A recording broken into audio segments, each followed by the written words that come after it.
आपके साथ नीतू शर्मा। स्वागत है आप सभी का न्यूज फ्लैश में। बढ़ते हैं बुलेटिन की ओर, लेकिन उससे पहले एक नजर हेडलाइंस पर।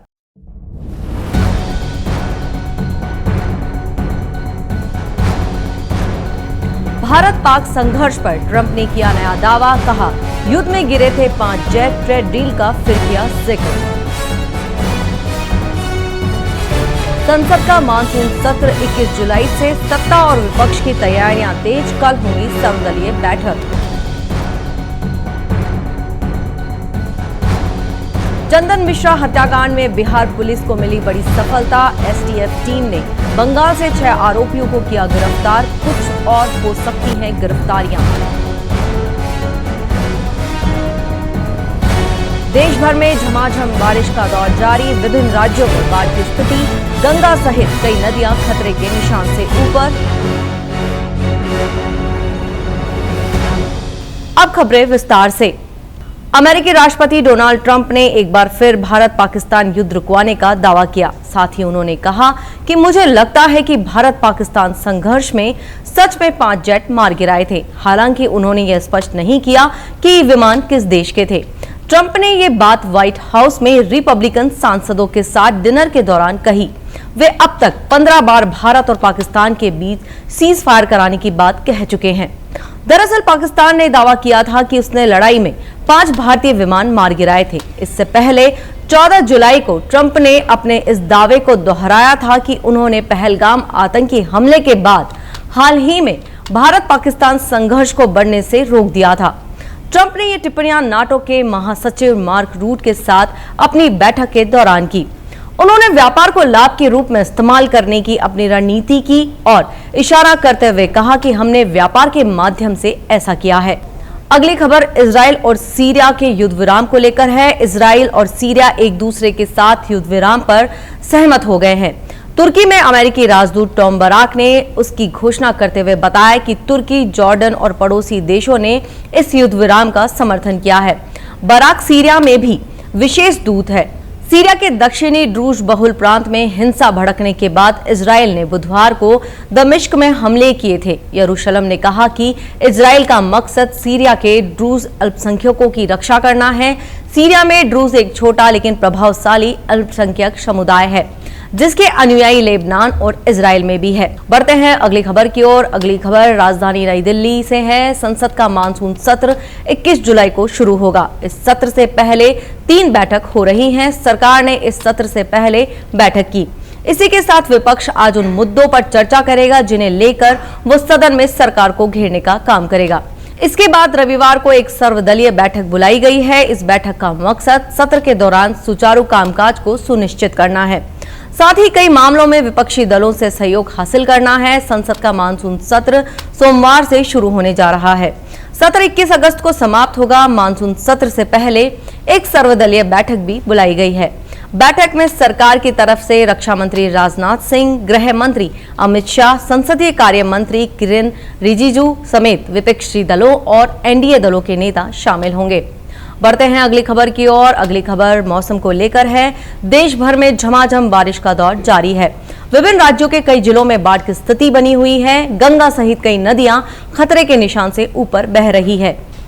खासकर पश्चिमी हिमालय राज्यों में बारिश का कहर बना हुआ है। हिमाचल प्रदेश और उत्तराखंड में कई सड़कों का बुरा हाल है। ज्यादातर राज्यों में 3 से 4 दिन भारी बारिश का अलर्ट जारी किया गया है। उत्तराखंड, उड़ीसा, बंगाल, केरल, हिमाचल, यूपी, राजस्थान, मिजोरम, असम में भारी बारिश का अलर्ट जारी किया गया है। कई राज्यों में गंगा खतरे के निशान से ऊपर है, तो कोसी, बागमती, बूढ़ी गंडक नदी के जलस्तर में बढ़ोतरी हुई है।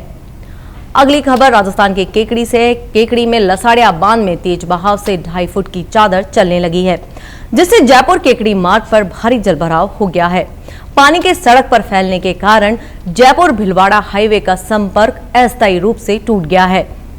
पट पर पानी आने से दोनों ओर वाहनों की लंबी कतारें लग गई हैं और आवागमन पूरी तरह ठप हो गया है। इसी के साथ हिगोनिया ललाई की पुलिया पर भी जलभराव के चलते मार्ग को अस्थायी रूप से बंद कर दिया गया है। घटनास्थल पर प्रशासन की निगरानी टीम मौजूद है। प्रशासन ने लोगों से जल क्षेत्र से दूर रहने की अपील की है। इधर रोडवेज प्रशासन ने बस चालकों और परिचालकों को पानी भरे रास्तों पर बस न चलाने के निर्देश दिए हैं। अगली खबर भिलवाड़ा से। भिलवाड़ा में लाडो सेवा फाउंडेशन द्वारा तैयार विशेष पोस्टर का विमोचन किया गया। कार्यक्रम पीएम श्री राजकीय बालिका उच्च माध्यमिक विद्यालय में आयोजित किया गया। जिला पुलिस अधीक्षक धर्मेंद्र कुमार यादव, मनोज प्रताप प्रधानाचार्य, अवधेश कुमार शर्मा, लव कुमार जोशी और लक्ष्मण सिंह राठौड़ ने पोस्टर का विमोचन किया। कार्यक्रम में महिला सुरक्षा, पॉक्सो एक्ट, हेल्पलाइन नंबरों और आत्मनिर्भरता पर जागरूकता संदेश दिए गए। पोस्टर के विमोचन के बाद उन्होंने एक पेड़ मां के नाम योजना के तहत सिंदूर का पौधा भी लगाया। साथ ही हेल्पलाइन नंबर जारी किया गया जो महिलाओं की सहायता के लिए समर्पित रहेगा। जल्द ही जिले के अन्य विद्यालयों, पंचायतों और महिला मंडलों में इस अभियान को आगे बढ़ाया जाएगा। अगली खबर डीडवाना से। पेरिस में आयोजित हैंडबॉल वर्ल्ड कप में भारत का प्रतिनिधित्व करने वाले तनवीर पड़ीहार और कोच राहुल भाकर के डीडवाना लौटने पर स्वागत किया गया। इनके सम्मान में अस्पताल चौराहे से रहमान गेट तक वाहन रैली निकाली गई। दोनों खिलाड़ियों का मालाओं और साफे और पुष्प वर्षा के साथ सम्मान किया गया। खुली जीप में सवार दोनों ने लोगों का अभिवादन किया। तनवीर पड़ीहार ने भारतीय टीम को कांस्य पदक दिलाने में अहम भूमिका निभाई। मीडिया से बातचीत में दोनों खिलाड़ियों ने राजस्थान में खेलों के उज्जवल भविष्य की बात कही है। बिगोद में बस स्टैंड के पास हेल्थ केयर हॉस्पिटल का शुभारंभ किया गया। इस निजी चिकित्सालय का उद्घाटन अल्पसंख्यक मोर्चा के प्रदेश उपाध्यक्ष हमीद मोहम्मद शेख ने किया। समारोह में बड़ी संख्या में ग्रामीण उपस्थित रहे। हॉस्पिटल में डॉक्टर रजिया सुल्तान और डॉक्टर एमडी अब्बास द्वारा चिकित्सा सेवा दी जाएंगी। अगली खबर बिगोद से ही है। सरकार की हरियालो राजस्थान योजना के तहत राजकीय उच्च माध्यमिक विद्यालय मेहता जी का खेड़ा में पौधारोपण कार्यक्रम आयोजित किया गया। कार्यक्रम विद्यालय अध्यक्ष युवराज सिंह राणावत, उपाध्यक्ष कालू सिंह चौहान और प्रधानाचार्य कालू लाल बादेड़ा के सानिध्य में हुआ। इस अवसर पर विद्यालय परिसर में फलदार और छायादार पौधों का रोपण किया गया। कार्यक्रम में विद्यालय स्टाफ सहित बड़ी संख्या में छात्र छात्राएं उपस्थित रहे। इस मौके पर सभी ने पर्यावरण संरक्षण के प्रति जागरूकता बढ़ाने और हर साल पौधारोपण करने का संकल्प लिया गया। किस तरह से आपने अपने खेल की तैयारियां की और अब आप जो खेल में गए तो कैसा अनुभव हो रहा है? बहुत ही अच्छा अनुभव हो रहा है। और हम खेलने गए तो भीड़ भी वहाँ का साथी बहुत टीमें आई थी। स्वीडन गए पहले पार्टी लेवल का, फिर गए पेरिस वर्ल्ड गेम्स में और वहाँ हमने पेरिस वर्ल्ड गेम्स में प्री क्वार्टर आ रहा है। और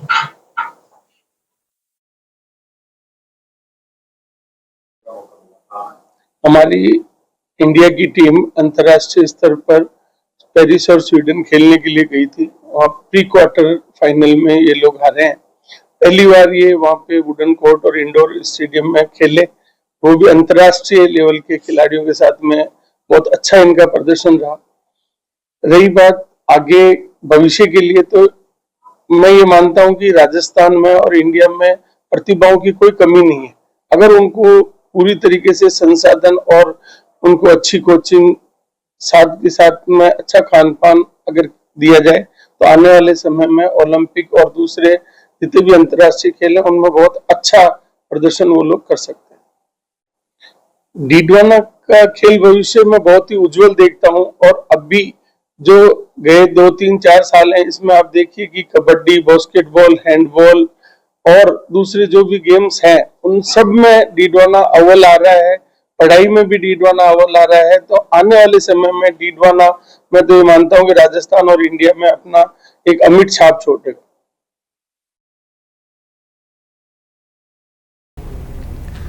बढ़ते हैं दौसा से। खबर है हरियालो राजस्थान और एक पेड़ मां के नाम अभियान के तहत नांगल राजावतान पंचायत समिति की थोड़ी ग्राम पंचायत में पौधारोपण कार्यक्रम आयोजित किया गया। इसमें जिला कलेक्टर देवेंद्र कुमार ने ग्राम पंचायत में पौधारोपण किया। इस अवसर पर आमजन, जनप्रतिनिधियों, अधिकारियों और कर्मचारियों ने 2200 पौधे लगाए। जिला कलेक्टर देवेंद्र कुमार ने पौधारोपण के लिए ग्राम पंचायत के प्रयास की सराहना करते हुए इन सभी पौधों की देखभाल की जिम्मेदारी सौंपी। इस बुलेटिन में ये थी खबरें। अभी तक बने रहिए हमारे साथ, देखते रहिए न्यूज फ्लैश।